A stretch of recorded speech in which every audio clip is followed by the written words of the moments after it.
From The Times and The Sunday Times, this is The Story. I'm Luke Jones.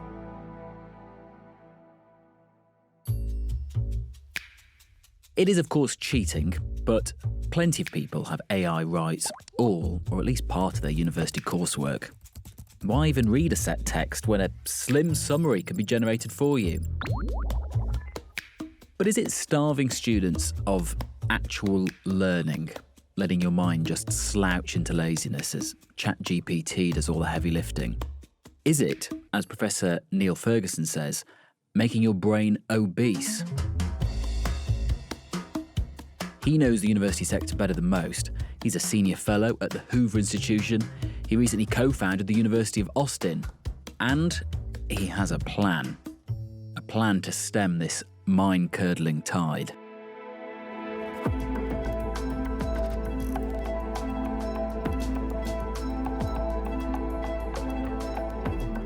The story today: how to stop AI making us thick.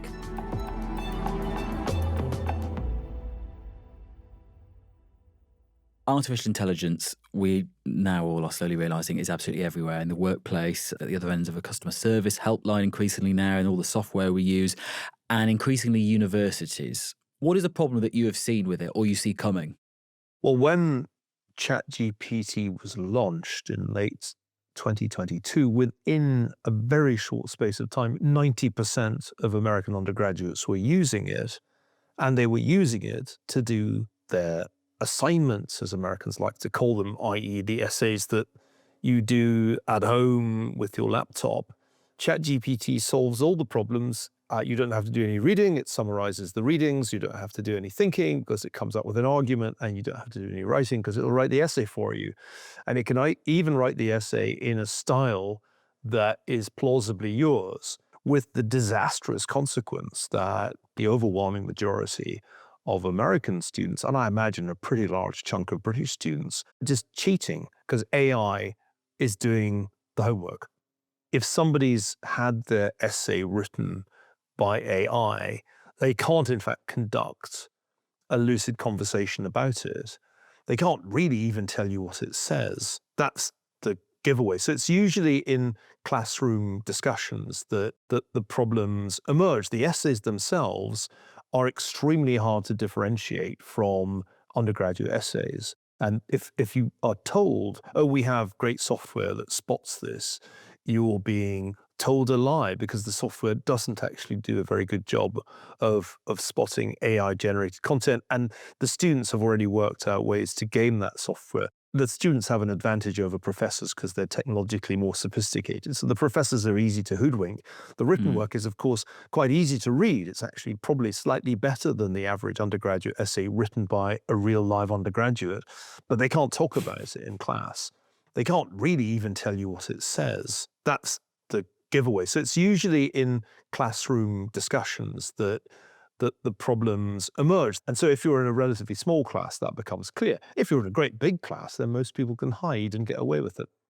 Some people might say, 'twas ever thus. We've had Spark Notes, we've had Wikipedia. There was a great panic about that when that came on the scene. I can remember in my English degree, none of us had read Dombey and Son when it came to the discussion about it, but we'd all sort of done a bit of Googling and flicked through a few pages. That's just what undergraduates are like, isn't it? Undergraduates will take the line of least resistance wherever it presents itself. And so you kind of assume that people will not read enormously long books if summaries are available.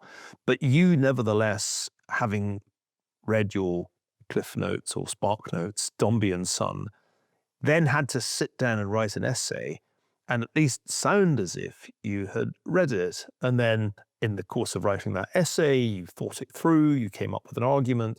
That wasn't done for you because there wasn't any service, unless you paid somebody else to write the essay, that would write the essay for you. And this is a big difference. In any exercise, certainly in humanities subjects, there's a process of the prep work, which is the reading in the case of an English degree or a history degree. Then there's the thinking, which is often what undergraduates find the hardest. And then there's the writing, the execution. AI does all of it. That was never possible before. And what do you fear is coming downstream of that? I guess both in how students and minds develop throughout the generations, but also what that means then into the workplace where all these people will hopefully end up. Yes, the typical defense is, well, of course they have to learn to use AI because they'll be using it at work. But, the human mind evolves quite slowly. The brain is still plastic until you're 25. That is to say, neural pathways are being formed right the way through your undergraduate experience. And if you spend 3, or in the US, 4 years cheating and not actually engaging with any difficult material because the AI does it for you, then I don't like to think what that does to your neural pathways, but it certainly won't make you smarter. The other thing I'd add, which is important here, is that the generation currently in university already has a problem, and that's a mental health problem associated by scholars like Jonathan Haidt with overuse of smartphones and social media. And we all know, because we can see it around us, that students are addicted to their phones and to the apps on them. And so we already have a technology problem in this generation. It can only get worse if, when they sit down to do the assigned work that they've been given, they just outsource it to ChatGPT. I mean, that can't be good. So you just have to come to the conclusion that some very major harm is being done to the education of a generation, and we'll probably realize too late that it's bad, but we won't be able to repair the damage, at least to this generation. Because even if you do, as a student or someone learning, use it incredibly efficiently. So say you have a large language model, comb through the equivalent of everything that's in the British Library and say, can you pull out all the writing that's been done about a particular meeting in Kissinger's life, to take a topic that you'd be particularly interested in. And that might be incredibly useful. It's combed through all of those things and said, here are all these snippets that you might want to go through. But you then don't bump into the things that seem useless at the time, but actually lodged away somewhere, give you a more rounded view, might help you with another problem further down the line, if you're so ruthlessly efficient with how you source the information. I think part of the experience of doing research, of finding stuff out, is that serendipity plays a part. I remember realizing at the Cambridge University Library that being able to browse the stacks allowed me to see the books that were next to the book I was looking for. You lose that power when you start relying on Google to do your search for you, because Google will sort everything according to what is most likely to sell ads, not what might be related to your query, your search. So there are problems that have been around now for quite a while that reduce the quality of the research that we do. I am old-fashioned enough to think that it's preferable to read Dombey and Son, a book I highly recommend to all. I did do in the end, Good. years later, but I did do, and I agree. I think reading books is probably the single most important thing that civilizes us. And so if a generation doesn't read books, but simply leaves it to ChatGPT to summarize them, it's essentially not going to be a civilized generation. But it also won't have the kind of command of language that you are going to acquire by reading all of Dickens. Do you think it is happening, or could happen, at the speed which you are sort of suggesting it might be taken up? Our colleague James Marriott had a column in the Times the other day where he talked about our assumption that new technology will be immediately snapped up because it clearly has benefits, whereas actually if you look at what happened after the printing presses were introduced, years and years and years later, people were printing things that looked like illuminated manuscripts because that's what people wanted and that's what they were used to. We still read novels, lots of us. I read a newspaper this morning. There might be some who rush ahead with this and are all the poorer for it, for your argument, but actually many people, especially if they're particularly interested in the subject, will still browse the libraries and read the whole books and use AI maybe sparingly. I saw a person riding a horse this morning, but you may have noticed that very few people use horses to get to work. Actually, the adoption of large language models has gone faster than almost any technological innovation in history. That it's been adopted more rapidly than the internet itself. And there's clearly going to be massive destruction of a whole range of jobs that we think of as white-collar, university degree-based jobs, which are vanishing. And they're going to vanish in very large numbers. We're at the early stage of that, but I can't stress enough, this is happening faster than adoption of any previous technology. And that the impact's going to be very dramatic. Economically, very broadly speaking, university degrees are going to turn out to be worth less than we thought, because a lot of the jobs that they qualify people to get are not likely to exist in large numbers. Good example of this is computer science, where a lot of people trained and worked hard to learn to code, and coding is going to be done by AI. And if you look at headcount at the big tech companies, there's not really been any new hiring. The number of employees has not gone up at any of the so-called hyperscalers, and it's starting to go down in certain areas. So the problem is doubly bad. It seems to me that people are getting great education at universities because of AI, and going to then discover that because of AI, they don't have a great professional future either. So you must fear that some people will increasingly ask, what is the point of a university or going to university then? For the piece of paper at the end which will help me get a job. Those jobs don't exist, and this isn't maybe the best place to go and learn things. I think a large number of universities and university degree programs, as they are currently set up, are a waste of time and money. But that's not to say we should just give up on university. The universities have existed for 1,000 years. They predate the scientific revolution, the industrial revolution. They predate modernity. And there's a reason that they've persisted from the medieval period right the way through to now, with remarkably little change in the basic concept, which is that people of a certain age, young adults, live together, study together, and acquire depth, at least in one or maybe a couple of fields. There's a reason we do that.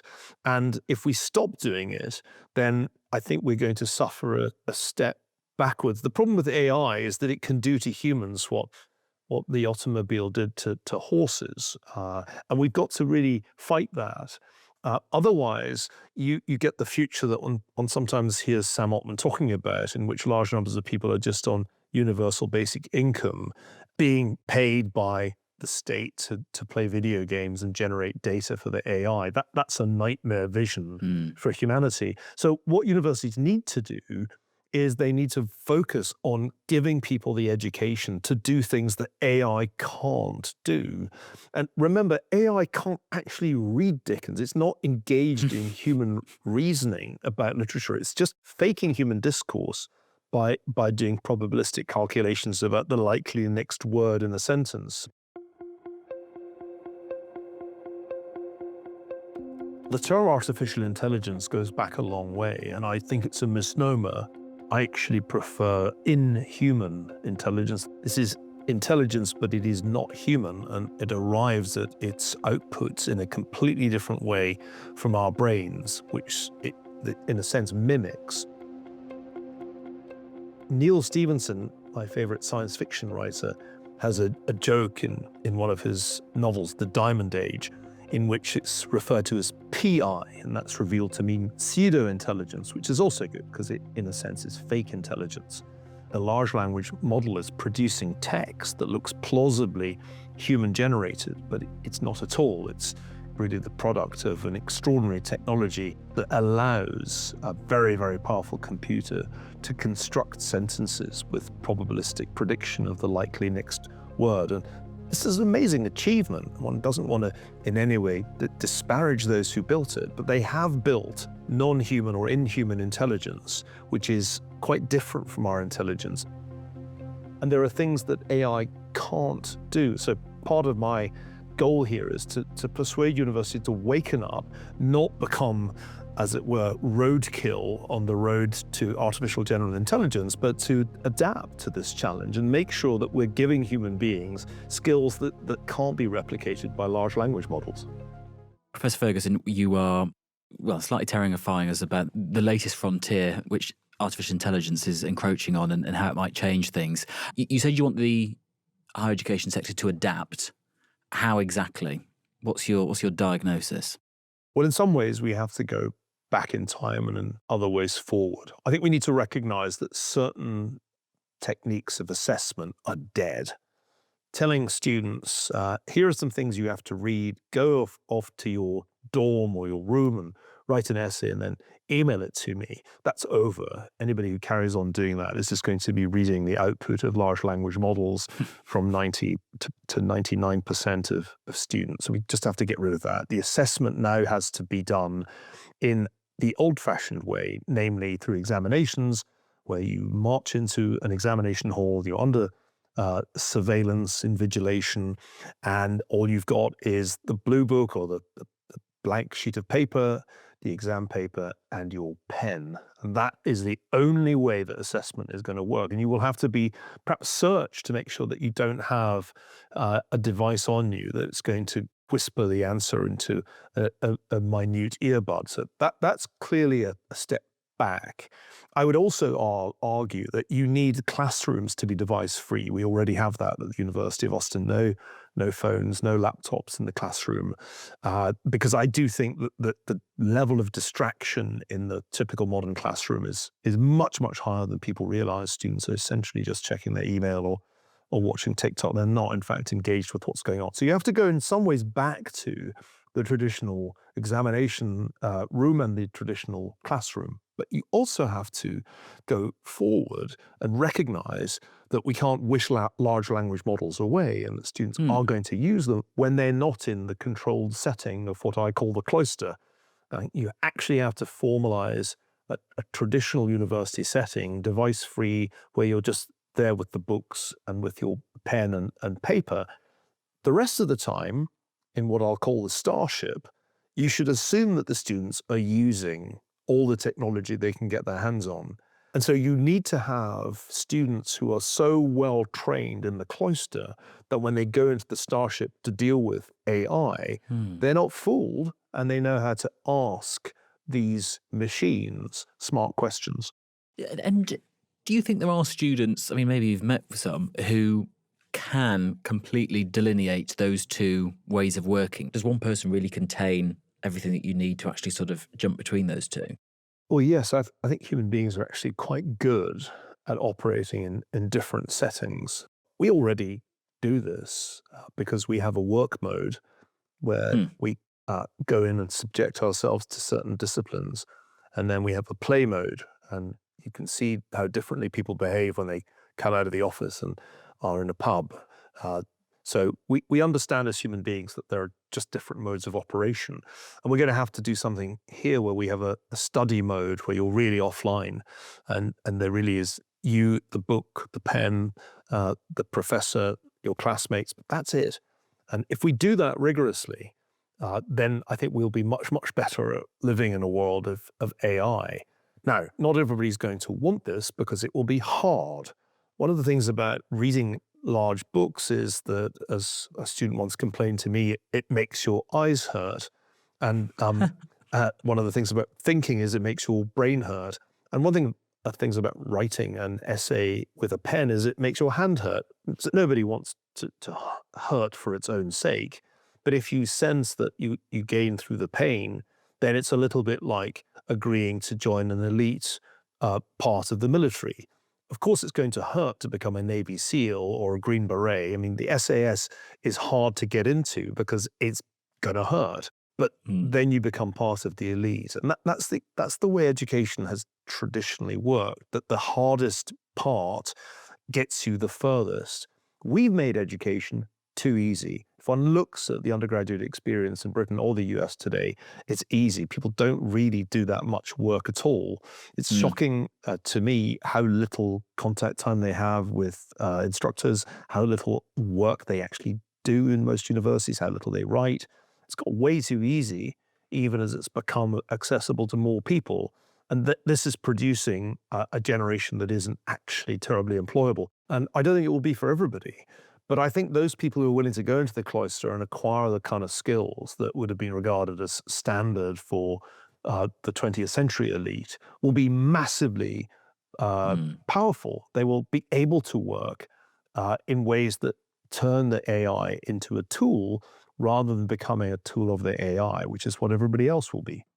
I don't know if you read the letters pages in the Times after you've published a column, but we have do. a sort of review of this from a chap in Sheffield who said, so I did many 7-hour stints in the cloisters at Queen Mary College, London in the 1970s. After each one, the routine was 3 hours of snooker and Southern comfort in the Union, 1 hour commute to Leytonstone, 1 hour to make and eat corned beef hash, a 2-hour movie on VHS, a slow bath, and then to bed to process the cloister work.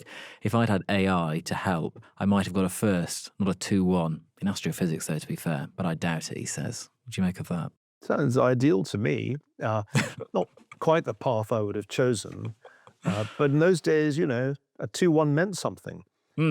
Part of the problem that we're grappling with is also a problem of grade inflation, where just getting a first got easier in the same way that getting an A at Harvard got so easy that it became almost the standard measure. I think future historians will look back and say that higher education degenerated in a whole range of different ways in the first quarter of the 21st century. AI was just the latest shock that was administered. And eventually out of that crisis came a reformation, and that reformation will begin with a few universities creating much more austere conditions in which real learning has to happen apart from the technology. So if it's clear that some enormous change has to happen in higher education, clearly there have to be changes upstream in that. My 6-year-old nephews do a lot of schoolwork on iPads. People are barely picking up a pen, let alone sitting in a corner and reading a book for an extended period of time. We need to keep handwriting going. There's actually quite good evidence that it's good for cognitive development, just in the same way that there's good evidence that reading physical books is preferable to reading on an iPad. So it's very important that we also fix primary and secondary education, where there's been a kind of somewhat slavish adoption of technology with the naive argument, well, they'll have to use it as adults. But they're not adults. They're not remotely adults. They have these very, very plastic brains that are still developing. And if you cut them off from skills like reading books and handwriting, they'll never acquire those skills. And therefore, they'll be entirely at the mercy of the keyboard and the machine connected to the keyboard. So I do think it's vitally important that we keep the traditional elements of primary and secondary education going. But you're quite right. If we don't do that, then the universities will have to do remedial handwriting.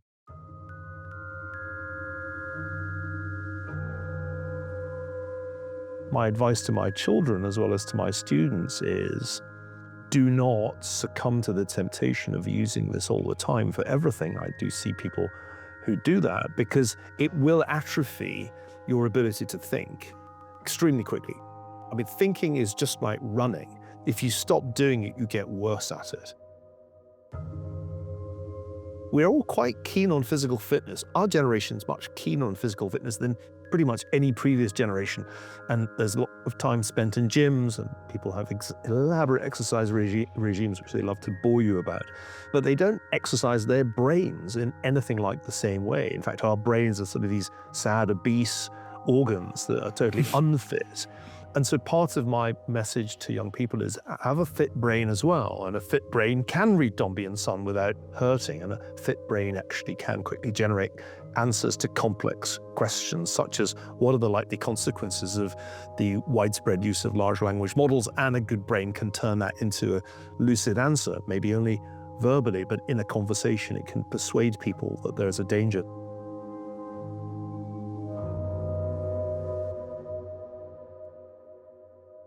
So I'm going to keep with this mantra that the old ways have persisted through multiple technological revolutions for a good reason.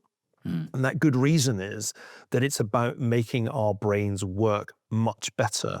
And there's never been a more important time to have your brain work better than since we built these aliens called large language models, which are essentially an alien form of intelligence, and allowed them to flourish in our midst. I mean, you don't need to be a massive AI doommonger to realize that this is competition. And the only way to compete with large language models is to have a very, very fit brain. Just finally, do you think part of the problem is that those creating all this technology and those at the controls are not humanities graduates? They might not be novel readers. They are tech people. The problem for me is that if you compare those people with a previous generation of scientists, say those who designed the atomic bomb, the previous generations of scientists were much more broadly educated.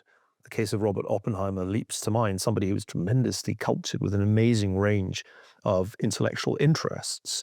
There aren't many people like that anymore because of the way that American universities allow computer science or engineering undergraduates to essentially avoid more than a perfunctory familiarity with humanities or social science. If you don't have really any grounding in history, but you're involved in drastic technological innovation, it's probable that you'll underestimate the downside risks of what you're doing. This is something that historian Friedrich Meinecke wrote about in the wake of World War II, where he said the problem in Germany was that we became technical specialists divorced from spiritual and humanistic values. I'm afraid we're making that same mistake all over again in American universities in our time.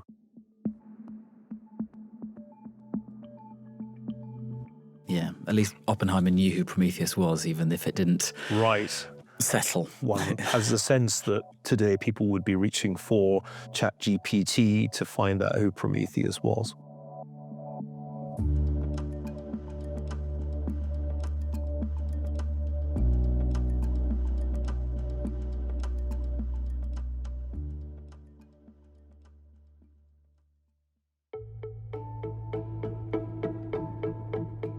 Professor Niall Ferguson. You will find all of his columns over at thetimes.com if you have a subscription.